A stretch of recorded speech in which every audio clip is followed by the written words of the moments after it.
Oke, assalamualaikum warahmatullahi wabarakatuh. Halo semuanya, kembali lagi dengan aku Aisyah Jifurmana, dan pada kesempatan kali ini aku mau mengajak teman-teman semua untuk berdiskusi sekaligus mereview materi tentang motor kontrol dan motor rekening. Tapi sebelum itu aku mau coba untuk share screen materinya. Jadi kita akan bahas yang pertama itu tentang motor kontrol dan motor learning. Oke, jadi di sini kita bahas tentang motor kontrol dan motor learning dulu. Nah, di mana kita tahu bahwa motor kontrol dan motor learning ini adalah suatu rangkaian performance dari sistem saraf yang ada di tubuh kita, di mana dia ini menentukan kemampuan manusia dalam melakukan aktivitas sehari-hari. Sebelumnya ada beberapa poin yang akan kita bahas. Yang pertama ada motor gateway, kemudian definisi apa itu motor kontrol, motor learning, dan juga motor skill. Dan ada juga kita membahas tentang tahapan proses pembelajaran dari motor learning itu sendiri. Selanjutnya kita akan membahas tentang motor pathway. Nah, untuk motor pathway ini yang perlu kita tahu bahwa motor pathway ini melibatkan korteks yang ada di otak kita, yaitu motor cortex yang terletak di anterior cortex cerebrum yang mengontrol atau bertanggung jawab segala macam gerakan gitu ya. Nah, untuk motor pathway ini dibagi menjadi dua, yaitu ada lateral pathway dan ada anteromedial pathway. Dan sekarang kita coba untuk bahas yang lateral pathway dulu. Untuk yang lateral pathway di sini bertanggung jawab atau mengontrol gerakan yang sifatnya kita sadari atau gerakan volunteer seperti menulis, membaca, makan, minum, menggambar, dan lain sebagainya. Nah, lateral pathway ini dibagi menjadi 3 traktus, yaitu ada lateral corticospinal tract, di mana dia berfungsi untuk mengontrol distal muscle, contohnya adalah otot-otot yang ada di lengan bawah. Kemudian anterior corticospinal tract, di mana berfungsi untuk mengontrol otot-otot proksimal, contohnya ada di otot-otot lengan atas, dan rubrospinal tract yang berfungsi untuk mengontrol otot-otot besar.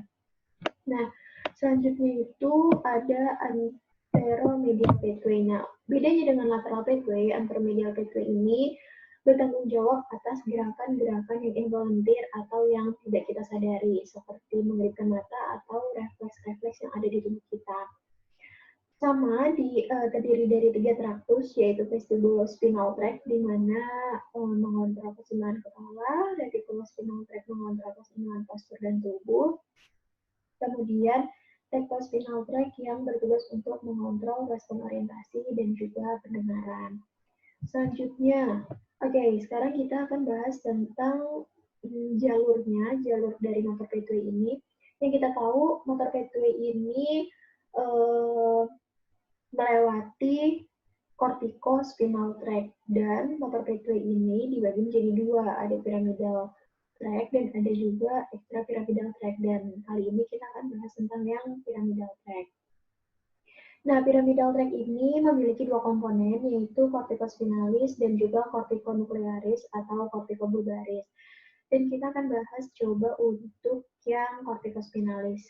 Jadi untuk yang corticospinalis, kita coba lihat dari motor cortex ini, dan kita lihat panah yang 1, 2, 3, 4, 5, kemudian berjalan memasuki kapsula interna yang dibatasi oleh thalamus, lentiform nucleus, dan juga caudate nucleus. Nah, lentiform nucleus ini kenapa dikasih namanya itu gitu ya? Karena bentuknya yang mirip dengan lensa. Kemudian setelah memasuki kapsula interna, berjalan, menyusuri, dan memasuki pedunculus cerebri yang ada di midbrain atau di otak tengah.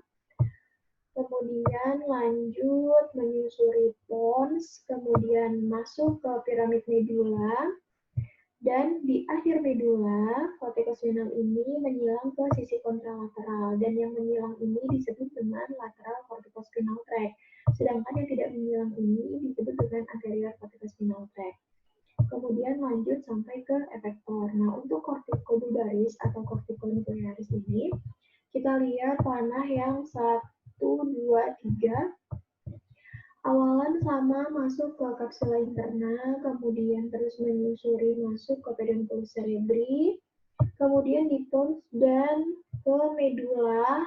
Nah, di sini corticobulbaris ini menyilang ke sisi kontralateral dan mengirimkan impuls atau rangsang ke nervus cranialis yang mengontrol gerakan-gerakan yang volunteer, yaitu nervus cranialis nomor 5, 7, 9, 10, 11, dan 12.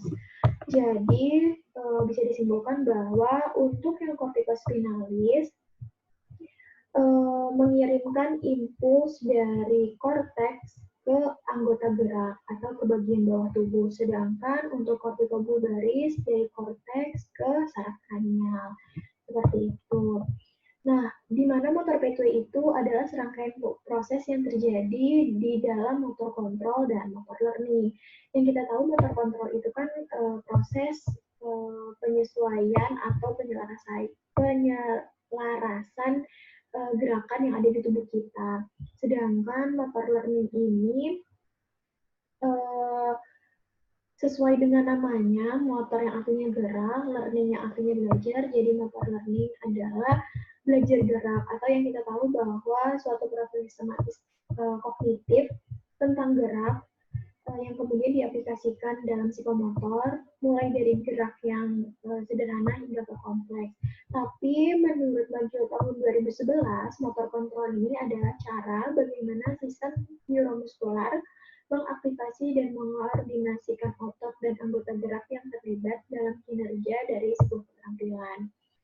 Sedangkan motor learning ini juga berfokus pada motor skill yang mempelajari gerakan terampil. Nah, motor skill itu apa sih? Motor skill adalah aktivitas atau tugas yang membutuhkan gerakan dasar dari kepala, tubuh, dan atau anggota gerak untuk mencapai tujuan spesifik atau yang ingin dicapai. Selanjutnya, suatu gerakan dikatakan terampil ketika apa sih gitu kan? Nah, gerakan dikatakan terampil bila diperoleh melalui pembelajaran dengan maksud pencapaian kinerja tugas yang paling efisien, ekonomis, dan spesifik untuk individu tertentu. Nah, untuk tadi di motor P2 itu udah sekilas dibahas atau dijabarkan sistem saraf apa aja yang terlibat di dalamnya, dan sistem saraf pusat yang terlibat dalam motor kontrol ini yaitu otak dan korda spinalis. Nah, di bagian otak itu ada cerebrum, di mana cerebrum ini berfungsi sebagai planning dan programming, cerebellum sebagai postur programming, ganglia basal sebagai motor programming, dan korda spinalis sebagai jalur yang menghantarkan impuls baik itu ke otak maupun dari otak. Jadi dia yang mengirimkan impuls ke lower motor neuron ataupun ke upper motor neuron. Nah, bagian ini yang menjelaskan keterkaitan antara sistem saraf pusat tadi ketika cerebral cortex khususnya yang di motor cortex yang bertugas sebagai planning dan programming, kemudian cerebellum dan ganglia basal dengan fungsinya masing-masing sebagai posture programming dan motor programming, kemudian posture execution, motor execution, sehingga terciptanya posture dan movement, dan saling keterkaitan sehingga muncullah motor activity yang efisien dan baik, gitu kan. Selanjutnya ada tahapan proses pembelajaran. Nah, untuk tahapan proses pembelajaran ini membutuhkan yang namanya konsistensi, fleksibilitas, dan efisiensi dari latihan itu sendiri. Dibagi menjadi 3 tahapan. Yang pertama ada tahap awal, di mana pada umumnya ketika seseorang dihadapkan oleh suatu pembelajaran yang baru, otomatis individu itu harus menyesuaikan atau beradaptasi.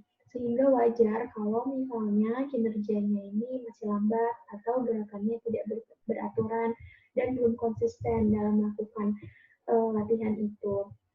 Kemudian beranjak ke tahap peralihan, dan di tahap peralihan ini sudah mulai konsisten dan mulai mengetahui apa yang perlu dia lakukan sehingga terjadi peningkatan kecepatan kinerja.